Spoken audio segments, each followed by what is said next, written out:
મિત્રો, હું આજે મારું ફર્સ્ટ બ્લોગ સ્ટાર્ટ કરવા જઈ રહી છું અને આપણે કથાનથી આવી ગયા છીએ કે જ્યાં આગળ સરસ મજાનું રાંધણ મટીરિયલ છે અને બધાને બોલાવ્યા છે. સાંજે કથાનું આયોજન છે અને તમે જોઈ શકો છો આપણે અંદર આવી ગયા છીએ અને અહીંયા મને ઘરે હાથ પાડ્યો.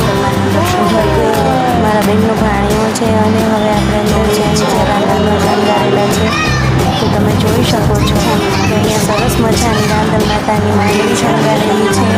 બેઠા છે મમ્મી છે ખીજાઈ જાય છે કેમ કે હું જીવન સાથે લઈ નથી પણ એ પછી વાત કરીએ આપણે. તમે બધા પ્રસંગમાં સરસ મજાની રાંધણ માતાની માંડવી શણગારેલી છે. જ્યાં ખૂબ સરસ મજાનો પ્રસંગ છે. જૂના સમય બરાબર સરસ મજાનું સરસ મજાનું આયોજન છે.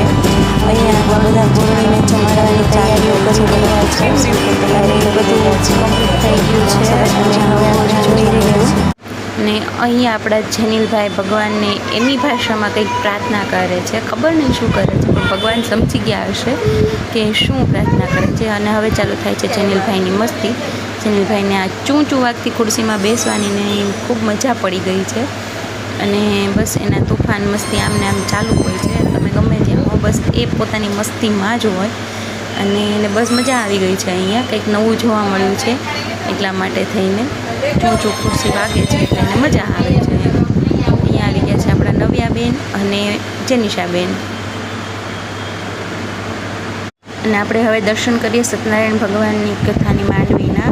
અહીંયા ભાઈ અને ભાભી બેઠા છે સત્યનારાયણ ભગવાનની કથામાં. બોલો શ્રી સત્યનારાયણ ભગવાનની જય.